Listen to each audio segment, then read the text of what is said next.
বিসমিল্লাহির রহমানির রহিম। ছাত্রছাত্রীরা তোমরা কেমন আছো? আশা করি ভালো আছো। সবাই সবার বাসায় নিজ নিজ দায়িত্বে পড়াশোনা করছো।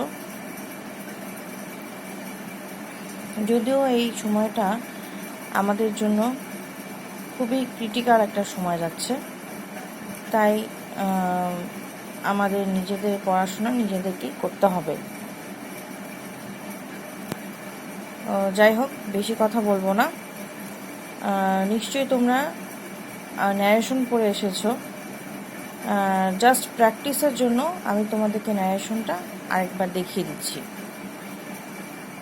আমরা জানি যে একটা ট্রান্সফরমেশনের মতোই। ন্যারেট থেকে ন্যারেশন। ন্যারেট মানে হচ্ছে বর্ণনা করা, একটা স্পিচ থেকে আরেকটা স্পিচ তৈরি করা। দেখো, এখানে দুইটা স্পিচ আছে।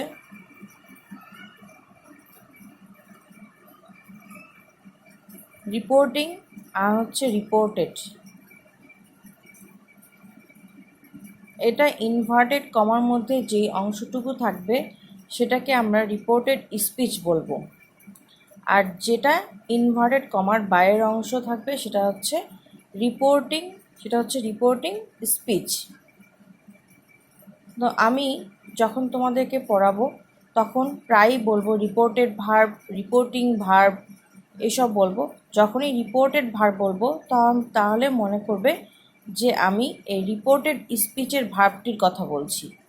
আবার যখন রিপোর্টিং ভার্বের কথা বলবো তখন বুঝে যাবে যে এটা রিপোর্টিং স্পিচের ভার্বের কথা বলছি। তো আমরা প্যাসেজ ন্যারেশন শেখার আগে কিভাবে ডিরেক্ট থেকে ইন্টুইট করতে হয় সেটা আগে শিখে নিই। ন্যারেশন সাধারণত তোমাদের প্যাসেজ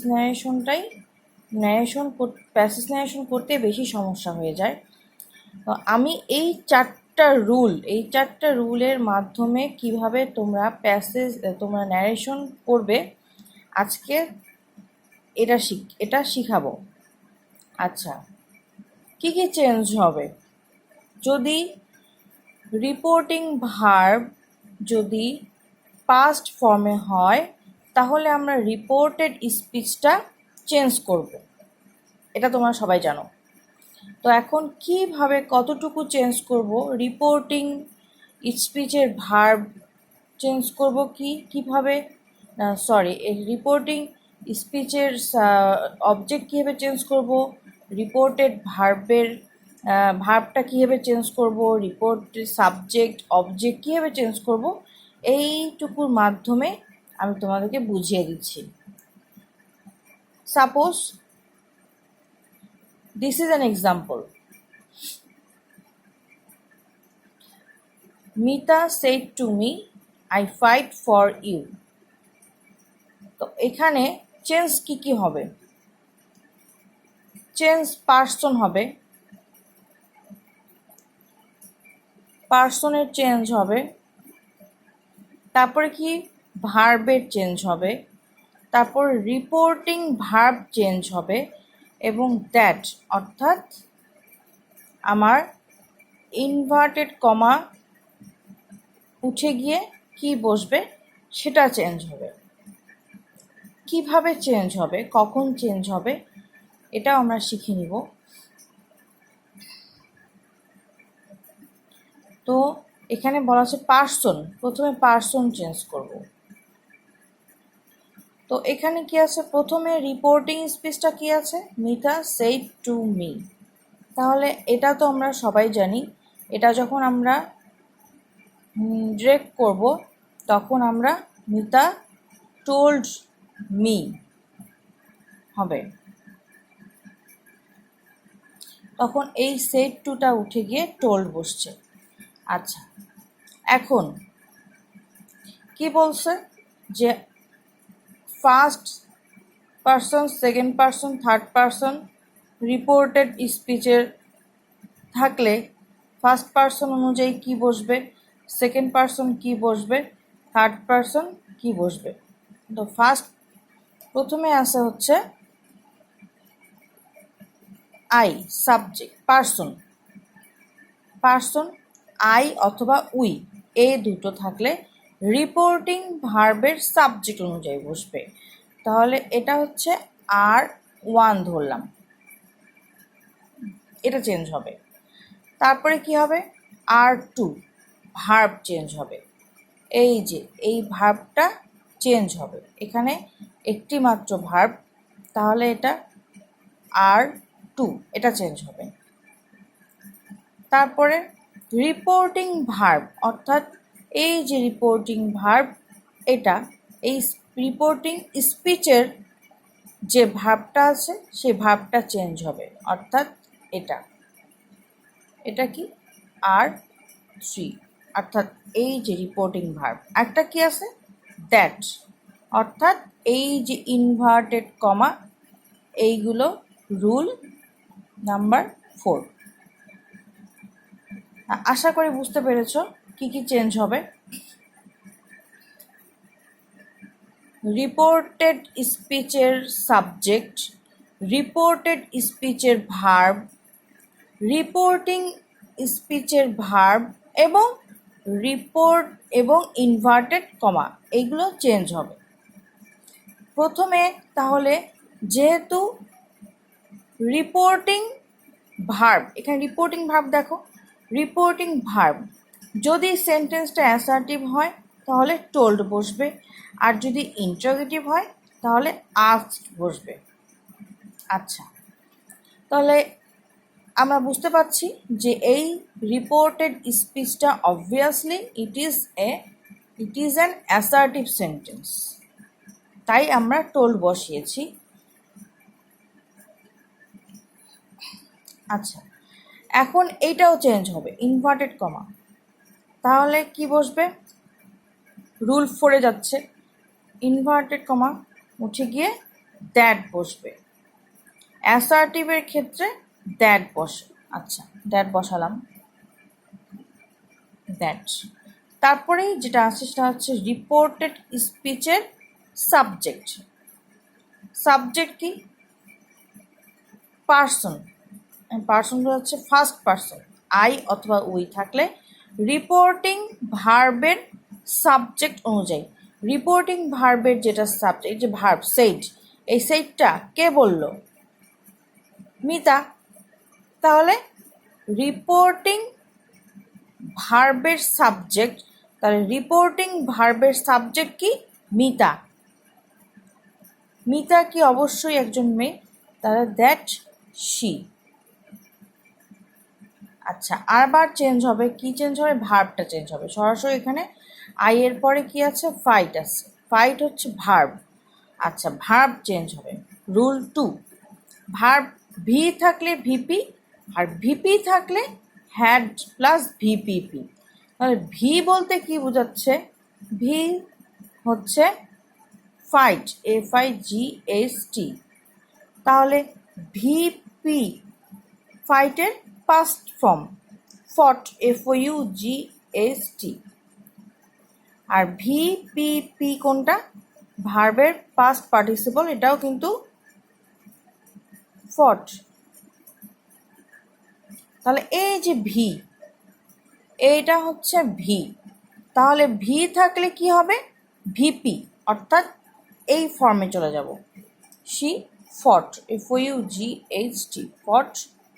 তারপরে ফর, এখানে একটা পার্সন দেখতে পাচ্ছি ইউ, ইউটা কি সেকেন্ড পার্সন, তাহলে রিপোর্টিং ভার্বের অবজেক্ট অনুযায়ী বসবে। তাহলে মি আছে, মি থাকলে কি হবে, মি থাকলে ফর, সরি ইউ আছে, ইউ থাকলে রিপোর্টিং ভার্বের অবজেক্ট অনুযায়ী, তাহলে কি আছে মি, তাহলে মি হবে।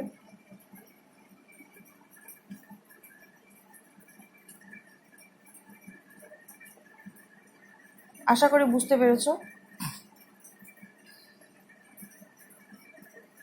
তারপরে আরেকটা রুল এখানে আছে যে এম ইজ আর থাকলে কি হবে ওয়াজ বা ওয়্যার, ওয়াজ বা ওয়্যার থাকলে কি হবে হ্যাড বিন,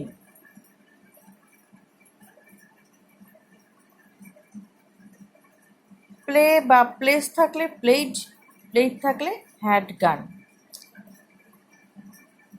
হ্যাড গান। তো দেখো এটা তোমরা মেমোরাইজ করবে। আর আরও কিছু চেঞ্জ আছে, সেটা হচ্ছে তোমাদের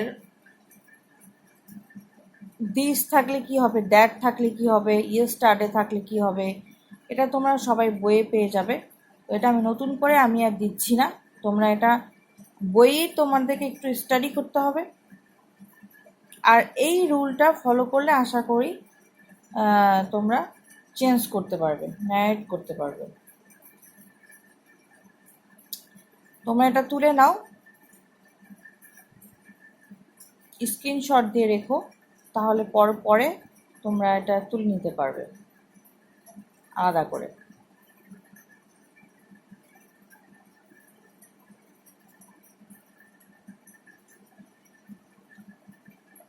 আমি তোমাদেরকে পরের ক্লাসে প্যাসেজ ন্যারেশনটা শিখিয়ে ফেলবো। তো আমি আরেকটা এক্সাম্পল দিচ্ছি তোমাদেরকে।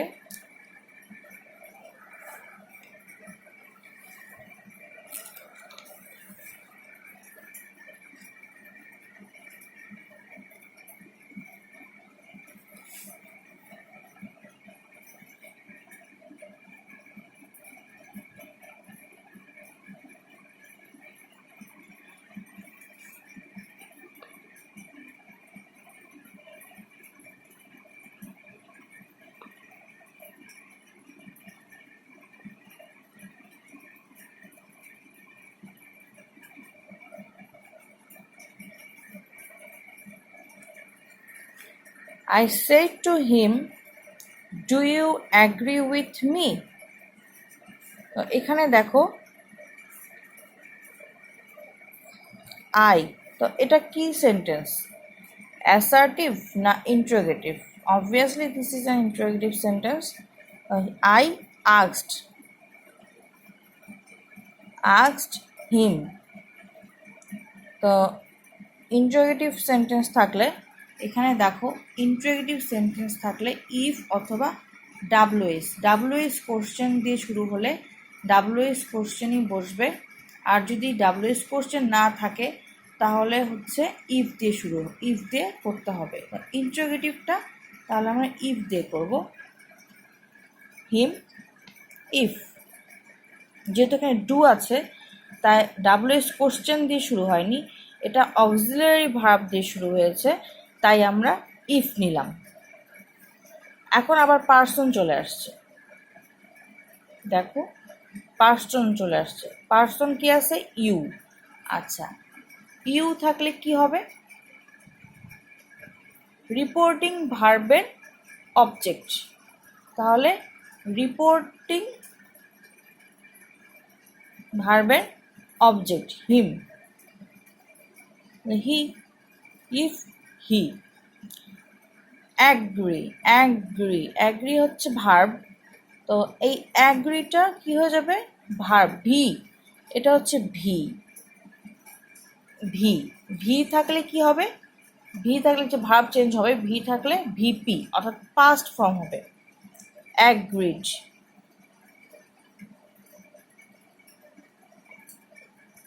অ্যাগ্রিড উইথ চেঞ্জ হবে না, উইথ মি আছে, মি হচ্ছে ফার্স্ট পার্সন, তাহলে রিপোর্টিং স্পিচের subject with me, if he agreed with me. তোমরা শুধু এই রুলগুলো ফলো করবে, তাহলেই করতে পারবে। আশা করি বুঝতে পেরেছ। যদি কোনো কোশ্চেন থেকে থাকে তাহলে আমার গ্রুপে কোশ্চেন করবে, অথবা কমেন্টেও কোশ্চেন করতে পারো, অথবা ইনবক্সেও কোশ্চেন করতে পারো। আমি সবসময় তোমাদের সাথে আছি। আর কোনো সমস্যা বা অন্য কোনো গ্রামাটিক্যাল কোনো প্রবলেম থাকলে আমার সাথে শেয়ার করবে। আজকে এই পর্যন্তই। ভালো থেকো, সুস্থ থেকো। Thank you.